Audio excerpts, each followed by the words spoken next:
दोस्तों, मैं हूं आपका अपना मित्र सूरज कुमार और मैं स्वागत करता हूं आप सबका आपके अपने चैनल आत्मज्ञान एक अनोखा सफ़र में।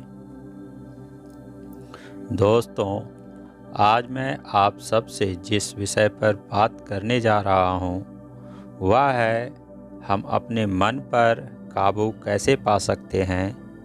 दोस्तों, हमें अपने मन पर काबू पाने के लिए सबसे पहले हमें यह समझना चाहिए कि आखिर हमारा मन है क्या। दोस्तों, हमारा मन हमारी पुरानी यादों, पुरानी सूचनाओं और विचारों का घर है। मानो जैसे किसी कंप्यूटर का हार्ड डिस्क, जहाँ पर सारी सूचनाएं इकट्ठा रहती हैं। जैसे किसी कंप्यूटर के सारे प्रोग्राम्स किसी कंप्यूटर के हार्ड डिस्क में इकट्ठा रहते हैं और हमारा मन हमारे शरीर के सारे सेंसर्स का मदरबोर्ड है। या सरल भाषा में यूँ समझें कि हमारे शरीर की सारी इंद्रियां अपनी सूचनाएं मन को पहुंचाती हैं और हमारा मन उसका कंट्रोल पॉइंट है जो उन इंद्रियों को मैसेज के अकॉर्डिंग कंट्रोल करता है। इसे एक उदाहरण से समझें कि जब हमारे पेट में भूख लगती है तब हमारे पेट के सेंसर्स हमारे मन को मैसेजेस भेजते हैं कि हमें भोजन चाहिए और फिर हमारा मन हमें मैसेज भेजता है कि पेट में भूख लग रही है। फिर हम अपनी बुद्धि से तय करते हैं कि हमें क्या खाना है और क्या नहीं खाना है और हमें अभी तुरंत खाना है या फिर कुछ समय के बाद खाना है। यह सब तय करने वाले हम खुद हैं, ना कि यह सब हमारा मन तय करता है। हमारा मन सिर्फ हमें मैसेजेस भेजता है। डिसीजन हम खुद लेते हैं। हमें क्या करना है, क्या नहीं करना है और कब करना है, यह सब तय करने वाला भी हम खुद हैं। हमारा मन इसे तय नहीं करता। इसलिए मन को समझने से पहले हमें खुद को समझना चाहिए कि मैं कौन हूँ। जिस दिन आप खुद को जान जाएंगे उस दिन से आपको किसी से यह पूछने की ज़रूरत नहीं पड़ेगी कि मैं अपने मन पर काबू कैसे पा सकता हूँ।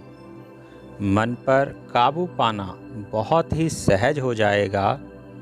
जितनी सरलता से एक हंटरमैन किसी खूंखार शेर पर काबू कर लेता है, वैसे ही अपने मन पर काबू पाना आपके लिए बहुत ही सहज हो जाएगा। हाँ, तो हम बात कर रहे थे भूख के ऊपर। अब मान लो आपने खाना खाना शुरू कर दिया, लेकिन अगर खाना बहुत ही बेस्वाद है, जो आपके मन को पसंद नहीं, क्योंकि आपकी जिह्वा अथवा टंग उस भोजन का स्वाद का मैसेज आपके मन को भेजता है और फिर आपका मन वह मैसेज आपको भेजता है। फिर आप खुद तय करते हैं कि आपको वह खाना खाना चाहिए या नहीं खाना चाहिए। अगर आपके पास दूसरा कोई और ऑप्शन नहीं होता है तो मजबूरन आपको उसे खाना ही पड़ता है, क्योंकि पेट तो भरना ही है। परंतु अगर आपके पास दूसरा ऑप्शन है तो फिर आप तुरंत उस बेस्वाद भोजन को छोड़ देते हैं और अपने पसंद का भोजन खाना चाहते हैं। अब मान लो कि आपके सामने आपका पसंदीदा भोजन आ जाता है, तो खाने से पहले ही आपके मुंह से लार टपकना शुरू हो जाता है। उसे देखकर ही आप खुश हो जाते हैं और इस खुशी में कभी कभी ये तय करना भी भूल जाते हैं कि आपने ज़रूरत से ज़्यादा भोजन कर लिया है।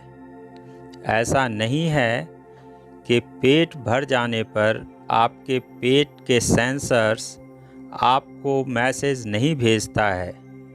वह बार बार आपके मन को मैसेजेस भेजता रहता है कि पेट भर चुका है, और आपका मन भी आपको बताता रहता है कि पेट भर चुका है, परंतु आप अपने स्वाद और मज़े के चक्कर में इतना अधिक भोजन कर लेते हैं कि आपका पेट फटने को हो जाता है। फिर भी आप नहीं रुकते जब तक कि भोजन गले तक ना पहुंच जाए, क्योंकि उसके बाद जगह ही कहाँ रह जाती है। और अगर अब आपने भोजन किया तो सारा भोजन वॉमिट हो जाएगा। अब आप ही बताएं कि इसमें आपके मन का दोष कहाँ है। सारा दोष तो आपका अपना है, इसलिए आपने किसी भी गलती के लिए अपने मन को दोष ना दें। हमारा मन विचारों और सूचनाओं का घर है, जहाँ लगातार कुछ न कुछ विचार चलते रहते हैं। कभी कभी ये विचार आपके नियंत्रण में रहते हैं, तो कभी कभी इस पर आपका कोई नियंत्रण नहीं होता। अक्सर आप लोगों से सुनते होंगे कि वह हर गुनाह और अपराध का जिम्मेदार अपने मन को ठहराते हैं और यह कहते हैं कि मेरा अपने मन पर कोई नियंत्रण नहीं था। परंतु यह बात पूर्णतया गलत है, क्योंकि हमारा मन तो सिर्फ सूचनाओं और विचारों का घर है। मन का अपना कोई स्वतंत्र अस्तित्व नहीं है। हम बचपन से लेकर आज तक जो भी सूचनाएं इस मन में डालते हैं, या किसी और के द्वारा जो भी सूचनाएं हमारे मन में डाली जाती हैं, बाद में वही सूचनाएं हमारे मन में विचार बनकर उत्पन्न होने लगती हैं, और हम उन विचारों में से ही किसी एक विचार को पकड़ लेते हैं, चाहे वो विचार अच्छे हों या फिर वो विचार बुरे हों। हम अपनी बुद्धि से उस पर लगातार चिंतन करते रहते हैं। यही हमारा मानसिक कर्म कहलाता है। हमारे हर कर्म की उत्पत्ति इसी मानसिक कर्म से ही होती है। इसलिए मैं अक्सर आप लोगों से कहता रहता हूँ कि अगर सफाई करनी है तो सर्वप्रथम अपने मन की सफाई करो, अपने विचारों को शुद्ध करो, तभी आपका कर्म भी शुद्ध हो पाएगा। दोस्तों, आज मैंने आप सबके और पूरे विश्व के हित के लिए आप लोगों को बताया है कि हम अपने मन पर काबू कैसे पा सकते हैं। दोस्तों, अगर आप लोगों को मेरी यह बात अच्छी और सच्ची लगी हो, तो आप लोग भी अपना सहयोग और समर्थन मुझे दें और इस वीडियो को अधिक से अधिक शेयर करें, ताकि पूरे विश्व को मेरा यह संदेश मिल सके। मेरा मकसद पूरे विश्व के जन जन में मानवता, प्रेम, ज्ञान और भक्ति का अखंड ज्योत जलाना है। लोगों को सत्य का मार्ग दिखलाना है, ताकि पूरे विश्व में प्रेम और शांति कायम हो सके। दोस्तों, इसी के साथ आज की यह यात्रा समाप्त करता हूँ। फिर मिलेंगे इसी आशा और विश्वास के साथ। आप सभी का प्रेम पूर्वक धन्यवाद।